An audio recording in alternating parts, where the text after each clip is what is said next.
Et nous sommes de retour au plateau pour la suite de cette émission. Nous abordons notre deuxième sujet, direction le Niger. Notre sujet, pas de rencontre avec la CEDEAO le 10 janvier, comme prévu normalement ce mercredi 10 janvier, une délégation de la CEDEAO, délégation mandatée par la CEDEAO pour mener les discussions avec le Niger, devrait se rendre une nouvelle fois à Niamey à la suite des discussions précédentes pour continuer les négociations en vue de trouver un accord pour la transition, accord entre la CEDEAO et le Niger. La rencontre prévue pour ce 10 n'aura plus lieu selon le Premier ministre nigérien qui a demandé à ce que cette rencontre soit reportée au 25 janvier, le temps de permettre au Niger de mettre en œuvre ou bien d'organiser le dialogue national. Les concertations nationales ont déjà commencé dans certaines régions ou du moins dans des régions. Le Niger demande quelques jours supplémentaires pour permettre d'organiser ce dialogue au plan national, avoir des recommandations avant de pouvoir discuter avec la délégation de la CEDEAO. Donc, bref, la rencontre de ce mercredi n'aura plus lieu à la demande du Niger, Gabin.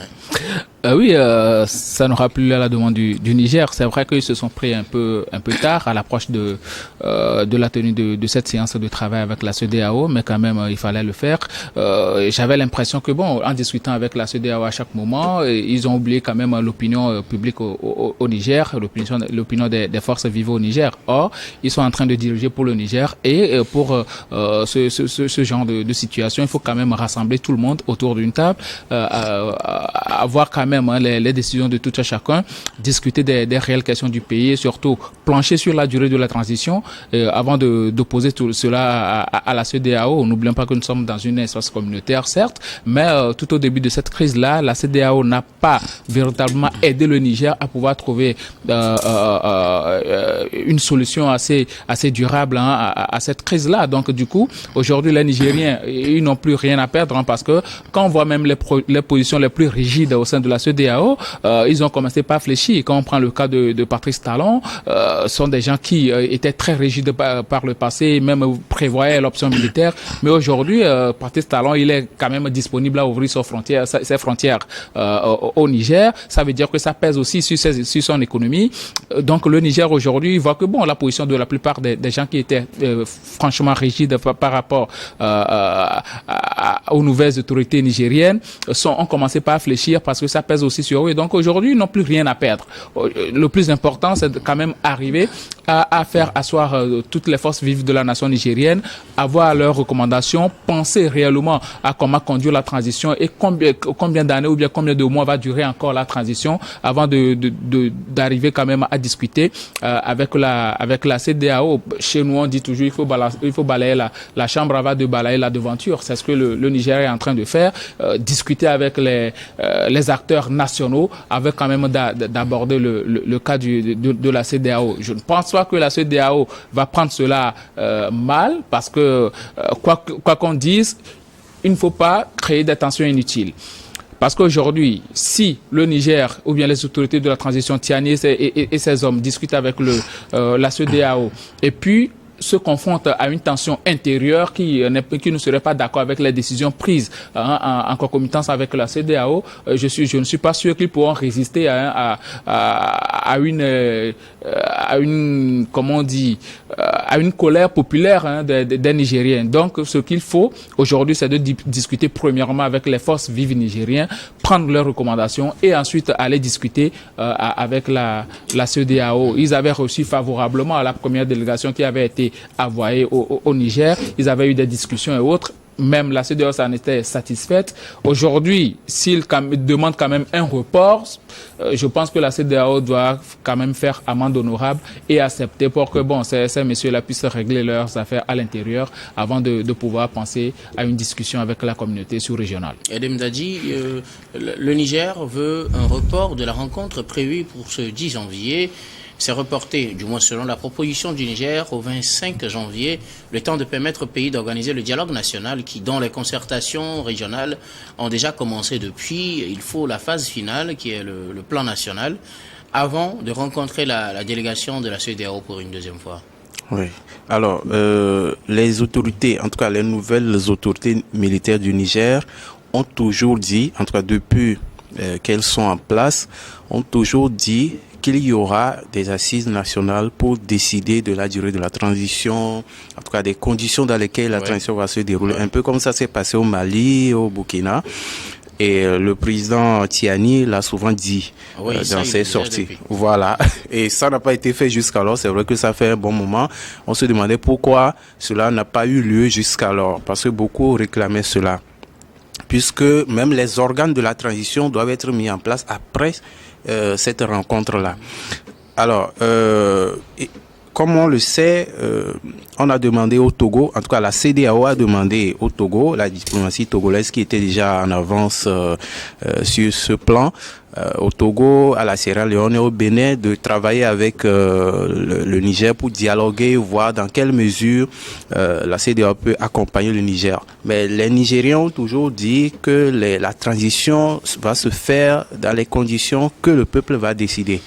Et que personne ne viendra, en tout cas le Premier ministre Lamine Zaïne l'a dit, personne ne viendra imposer quoi que ce soit au Niger. Donc même si la CEDEAO vient, il est clair que la CEDEAO doit s'attendre à ce que ce qui va se faire sera décidé au Niger. Et que la CEDEAO n'aura pas d'autre choix que de collaborer. Alors, il y a eu une première rencontre en décembre. Le chef de la diplomatie togolaise, le professeur Robert Doucet, y était. Et lui, il avait d'ailleurs annoncé la rencontre du 10 janvier. Bon, maintenant, on nous parle du 25 janvier. Est-ce que d'ici là, les rencontres régionales vont finir? Alors, comme vous le dites, récemment, le Premier ministre faisait le tour du Niger. Il était à Agadez, où il y a eu la rencontre là-bas et les autres zones également se préparent. Bon, maintenant, est-ce que d'ici le 25 janvier, parce que du 10 au 25 janvier, il y a que quelques jours, est-ce que le Niger sera prêt? On l'espère bien, parce que c'est eux-mêmes qui ont proposé la date. Oui, on suppose qu'ils seront prêts, parce que souvent, il faut dire que c'est serré quand même. Donc, mais on espère qu'ils seront prêts et que la CEDEAO aussi sera d'accord. Bon, vivement, en tout cas, on espère que la CEDEAO est d'accord pour le 25, pour ce report. D'ailleurs, est-ce que la CEDEAO a vraiment le choix? Aujourd'hui, c'est dans une logique de paix que la CEDEAO s'avance vers le Niger. Donc, je pense que la CEDEAO va devoir accepter de collaborer, en tout cas d'écouter le Niger, de faire avec leur volonté aussi, même si elle ne va pas tout accepter, elle va devoir accepter d'avancer au rythme du Niger. Et donc après maintenant les assises, bon, certainement des décisions seront prises. Par exemple, pour la durée de la transition, le général Tiani avait dit que cela ne va pas dépasser 3 ans. Il est clair qu'aujourd'hui, dans la tête des militaires au Niger, on est dans une transition qui va tourner autour de 3 ans. Bon, la CEDEAO n'est pas dans cette logique. La CEDEAO parle de 12 mois, je crois. Est-ce que le Niger va accepter? Bon, beaucoup se demandent, est-ce que ces assises également vont se tenir avec toutes les composantes de la société nigérienne, avec des personnes qui pourront peut-être contredire les positions des supporters de la junte, pour que l'on ne vienne pas peut-être juste imposer des décisions qui ont été déjà prises quelque part, mais qu'on dise, bon, on a rassemblé les gens, mais au fait, ce qui a été décidé, c'est juste, voilà quoi, la volonté de ceux qui tiennent aujourd'hui le Niger. Alors, beaucoup se demandent, est-ce que vraiment ces assises seront libres, transparentes, que, voilà, les décisions qui seront prises seront équilibrées, c'est-à-dire que c'est toutes les parties prenantes qui ont décidé, qui ont discuté, qui ont pris les décisions, et qu'on a pris en compte toutes les opinions, toutes les positions. En tout cas, on attend de voir. Aujourd'hui aussi, il faut dire que dans le Sahel, parce que vous savez, le Sahel a évolué ces dernières années avec des transitions qui n'ont pas duré et qui ont fini par aboutir encore à des crises. Alors, beaucoup d'observateurs se disent, et même des peuples du Sahel se disent, bon, est-ce qu'il faut encore accepter des transitions courtes qui vont peut-être aboutir dans quelques années encore à des coups d'État? Est-ce qu'il ne faut pas donner plus de temps aux militaires qui sont là au Mali, au Burkina Faso et au Niger, pour que ces militaires puissent vraiment asseoir ces pays, lutter contre l'insécurité, asseoir des institutions fortes? Bon. Est-ce que ces personnes ont raison? On ne sait pas, c'est l'avenir qui nous dira. Mais on sait quand même qu'au Mali, par exemple, la transition a déjà duré assez. Je crois que cette année, le Mali doit organiser des élections. Mais voilà. Mais pour le moment, on se pose des questions. Et au sein de l'opinion, l'on appelle à des transitions longues. C'est ce que, en tout cas, les peuples aujourd'hui, quand on suit les opinions de ces zones et même les opinions africaines, les gens appellent à des transitions qui soient longues.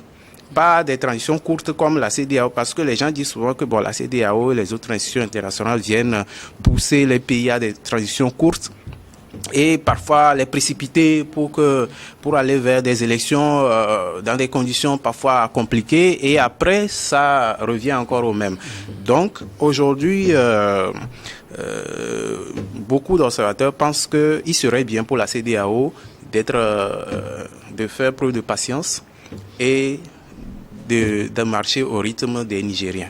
Alors, finalement, le Niger demande un report de la date, sauf que, excusez-moi, j'ai une petite inquiétude concernant cette rencontre. La première rencontre qui a eu lieu, le communiqué, était à la satisfaction de tout le monde apparemment. Ils ont discuté de certains sujets, même de la transition, de sa durée. On a une idée globale de ce que ce sera. Chacun a fait ses propositions. L'émissaire de la CEDEAO, le professeur Djoussé, ministre des Affaires étrangères, s'est dit satisfait de cette rencontre. Côté nigérien aussi, c'est une note de satisfaction que les discussions ont pu quand même commencer sur de très bonnes notes avec la CEDEAO. Pourquoi est-ce 2 jours ou bien 3 jours avant cette rencontre, du moins quelques jours, un peu plus de 3 jours, qu'on annonce un report, alors que le Niger, comme vous le disiez tout à l'heure, savait qu'il devait organiser des assises nationales, et d'ailleurs les rencontres régionales avaient déjà commencé d'ailleurs. Et pourquoi attendre à quelques jours de la rencontre avant de demander ce report? Est-ce que ce report sera utile pour quelque chose? Est-ce qu'on ne sait pas ce qu'on dira déjà? Parce que vous l'avez dit aussi, les militaires ont dit qu'ils ne vont pas faire une transition de plus de 3 ans. Maintenant, ma question, est-ce qu'on ne risque pas de se retrouver dans un scénario à la guinéenne où on dit quelque chose et qu'on vient de dire que les assises nationales ont demandé qu'il y ait une transition, par exemple, comme vous le dites, la tendance aujourd'hui, c'est de demander une transition plus longue. Oui. Qu'on vient de nous dire que nous, on voulait faire une transition de 3 ans, on vous l'avait dit, mais les assises nationales ont demandé une transition de 7 ans, par exemple. Est-ce qu'on risque pas Les gens demandent 10 ans. Non, mais les gens demandent 10 ans. Voilà, justement, c'est possible. Est-ce qu'on ne risque pas d'arriver à une telle situation qui va relancer carrément les débats sur la transition au Niger? Non, bon, je ne le dirais pas ainsi, parce que ce sont des gens quand même assez raisonnables qui dirigent au destin du Niger. Les assises ont demandé 5 ans. Oui, mais sauf qu'au Niger, sauf que en Guinée, c'est un autre cas. En Guinée, c'est un autre cas. En Guinée, il n'y avait pas un impératif sécuritaire. Voilà. Donc, là, nous avons un impératif sécuritaire. Et voilà. Ne doutez pas, nous bien, ne soyez pas surpris si les gens demandent 10 ans, 15 ans. Oui, bon, là, voilà la raison pour laquelle on dit souvent que il y a la CEDEAO qui était en train de s'acharner contre le Niger pour rien, parce qu'il y a le cas de la Guinée qui n'a même pas d'impératif sécuritaire. Mais bon, Doumbouya, il est la peine, personne ne le dérange. Maintenant, pour ceux-là qui ont un impératif sécuritaire. Il va finir aussi en 2025, selon le calendrier. Voilà, il est là comme un président élu. Et personne ne trouve cela scandaleux. Il arrête même des gens, il ferme les radios. Bon, on ne dit absolument rien. Maintenant, ça charme contre. Ça se passe dans les autres pays également. Mais ça se passe dans les autres pays. Mais revenons au cas Niger. Oui, moi, je pense que les autorités nigériennes ont pris quand même la mesure de la situation, et je pense que peut-être que nous avons eu les informations 2-3 jours avant. Maintenant, on peut dire que il y a la diplomatie, peut-être que il y a eu des discussions de couloir qui ont abouti quand même à ce report-là. Je ne suis pas sûr que les autorités nigériennes, à savoir le Premier ministre, qui est un homme assez avisé, puisse se lever du jour au lendemain pour prendre un communiqué disant que on reporte l'assise avec la CEDEAO à une date sine-die. Non, il a fait des discussions de couloir. Et les deux parties étaient forcément d'accord avant qu'il ne sorte ce communiqué-là. Bon, moi, je veux lui faire confiance par rapport à cette situation, compte tenu de l'homme. Il est de l'homme assez intelligent, assez classe qu'il a toujours été. Maintenant, la CEDEAO, dans une certaine posture, est en train de se racheter par rapport à ces pays-là, que ce soit le Niger, le Burkina et le Mali, parce qu'aujourd'hui, la CEDEAO, sa crédibilité est mise à rude épreuve. Donc aujourd'hui, pour eux, faire rentrer de nouveau le Niger et ces autres pays là dans le cocon de la CEDEAO est quand même primordial. Ça va de leur crédibilité aussi. Donc, ils sont obligés quand même d'accepter les conditions fixées par le Niger. Et on ne peut pas refuser à un régime de penser premièrement à son peuple, de premièrement penser à ses forces vives. C'est tout à fait normal. Donc, pour moi, le Niger est dans son droit. Et je suis sûr que la discussion de couloir avait été menée bien avant la prise de cette décision, bien avant que ce communiqué ne soit sorti. Et ensuite, le Niger quand même, le CNSP, ces hommes quand même, ont une certaine manière de voir les choses. N'oublions pas qu'ils étaient dans une crise de sécurité avant de venir, et leur objectif quand même c'était d'annihiler cette crise-là et ensuite de penser à la bonne gestion du pays et surtout mettre le Niger sur de bons rails, parce que on accuse la plupart de ceux-là qui avaient géré le pays là de malversation, de mauvaise gouvernance, notamment Mohamed Bazoum. Les premières discussions de la CEDEAO avec le CNSP c'était basé sur peut-être la libération de Bazoum et autres, et ce qui a conduit même à la signature de la démission de Bazoum, ce que le CNSP a longtemps réclamé. Aujourd'hui, il a obtenu. Bazoum a nommément signé. Une fausse information. Ah bon, ça en était ainsi. Donc, si jusque-là, Bazoum aussi n'a pas signé sa démission, alors là, ça pose un réel problème. Premièrement, la CEDEAO doit pouvoir... pour ça, on a besoin d'organiser un dialogue national? Non, pas du tout. Pas du tout. Je ne suis pas sûr que le CNSP va organiser un dialogue national pour plancher sur le cas Bazoum. Le cas Bazoum, c'est déjà réglé parce que Bazoum, aujourd'hui, il est accusé de 3 chefs d'accusation et sûrement, s'il refuse de signer sa démission, qu'il signe ou pas, il va répondre de ses actes devant les juridictions nationales. Donc, le cas Bazoum ne préoccupe pas réellement les Nigériens. Ce qu'il faut aujourd'hui, c'est quand même adapter l'arsenal juridique aux réalités du pays et surtout plancher sur les prochaines gouvernances du pays. Alors, ma question... Est-ce que avec ce dialogue national qu'on n'avait pas fait avant de commencer les discussions avec la CEDEAO, où on a, je suppose, donné des garanties, parce que quand on lit le communiqué final, la déclaration du professeur Ducé après cette rencontre, on a l'impression que les bases essentielles sont déjà posées et que là on va discuter des détails. C'est vrai, le Niger avait déjà annoncé ces dialogues-là. Que fait-on quand on sait que la parole donnée c'était 3 ans? Peut-être les discussions vont concerner, on dit pas plus de 3 ans, donc on va voir, ok, si vous dites pas plus de 3 ans, ce sera peut-être 2 ans et demi, ce sera 2 ans, 9 mois, 2 ans tel, ou bien carrément 1 an, carrément 6 mois, bon, on verra bien. Mais si les assises nationales demandent quelque chose qui est en contradiction avec la parole donnée par les militaires, on fait comment? C'est moi mon inquiétude. Puisque je suppose qu'on devrait faire ça avant de prendre des engagements, avant de faire certaines annonces. Oui, normalement, mais je ne pense pas que le CNSP a quand même fait une annonce par rapport à la durée de la transition. Pas une annonce en tant que telle, mais son intention... C'est clair, pas plus de 3 ans. Ce n'était que des intentions. Maintenant, 3 ans, c'est assez long pour une transition quand même. Et je pense que la CEDEAO devait faire avec. Si aujourd'hui, après l'assise, les forces vives décident que la transition soit de 4 ans ou bien soit de 3 ans, c'est eux qui voient réellement ce que traverse le pays et le temps qu'il faut pour résoudre le problème et surtout pour mettre le pays sur de bons rails. On ne va pas faire une transition de courte durée et puis après retomber dans les mêmes travers. Donc aujourd'hui, il faut résoudre les problèmes à long terme et surtout, pour que Rollins disait, il faut mettre l'arsenal juridique de telle sorte que même si le diable venait à gouverner, qu'il ne puisse pas faire ce qu'il veut. Donc aujourd'hui, le Niger est dans cette posture-là de pouvoir permettre à ce que le pays soit mis sur de très bons rails pour que les prochaines gouvernances puissent permettre au pays de bien se développer. Parce qu'aujourd'hui, le Niger est dans une posture où il ne faut pas reculer, il faut progresser. Progresser dans quel sens? C'est arriver quand même à permettre aux populations de bien vivre, donner des infrastructures routières et ce qu'il faut au pays et surtout aider à ce que le pays soit émergent. Donc, Tiani et ses hommes sont dans cette posture. Si la CEDEAO veut les accompagner, ils n'ont qu'à les accompagner. C'est aussi une mauvaise chose que d'intimer à chaque fois des ordres à des gens. Des gens viennent au pouvoir, ils sont là pour un objectif donné. Au lieu de discuter avec eux, vous restez dans vos bureaux, vous leur dites, faites 6 mois de transition. Ben, ça n'a aucun sens. C'est toujours à l'issue des discussions.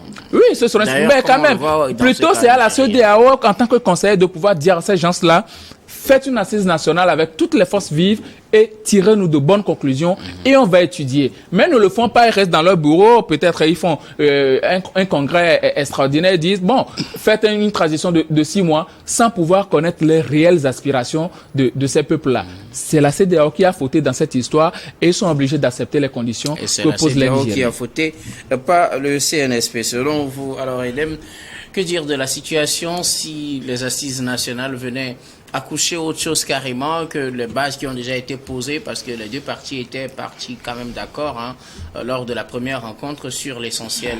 Si les discussions venaient remettre en cause cela, on fait comment? Alors, c'est vrai que le général Tiani a dit que la transition ne doit pas dépasser 3 ans. Il faut remarquer que cela soit au Mali, au Burkina Faso ou au Niger, les nouveaux pouvoirs qui s'installent ces dernières années, en tout cas les pouvoirs militaires, sont soutenus par une société civile très forte. Il y a une société civile très forte, il y a aussi des réseaux très forts au niveau international qui les soutiennent. Et les décisions ne se prennent pas seulement au niveau de ces pouvoirs. En tout cas, quand on observe la manière dont ça évolue, on sent que ce que ces pouvoirs décident de faire, les décisions qu'ils prennent, la manière dont ils évoluent, la manière dont ils dirigent leur pays, que les décisions ne viennent pas uniquement des premiers responsables de ces pouvoirs-là. Et donc, il faut s'attendre à ce qu'il soit possible que, lors des assises, qu'une décision soit prise et que cette décision aille carrément au-delà de ce que le général Tiani avait dit. Ah, donc j'ai pas tort, il est possible qu'on vienne nous dire c'est possible parce que c'est une assise nationale. Puisque les assises nationales, c'est un peu comme des élections. C'est un peu comme une consultation. Et on va consulter qui? Le peuple. On consulte les représentants du peuple, c'est-à-dire que des gens qui sont dans les communautés et qui sont reconnus comme étant les voix de leur population. Et donc, ces personnes peuvent venir dire, bon, écoutez, oui, c'est vrai, vous avez dit 3 ans, mais nous pensons qu'il faut une transition de 10 ans. Bon. Mais c'est eux qui dirigent aussi, ils doivent savoir lesquels ils peuvent faire le mieux. Bien sûr, mais quand vous dirigez des gens et ces personnes vous disent, et c'est arrivé souvent que des dirigeants disent, bon écoutez, c'est la population qui demande. C'est la population qui me demande de faire ci, de faire ça. C'est la population qui me demande de me représenter. C'est la population qui me demande de rester encore. Moi, je voulais partir. Mais la population veut que je reste. Bon, il est vrai que parfois, on accuse ces dirigeants de manipulation. Mais il ne faut pas s'étonner au lendemain de ces assises, parce que ces assises sont souveraines.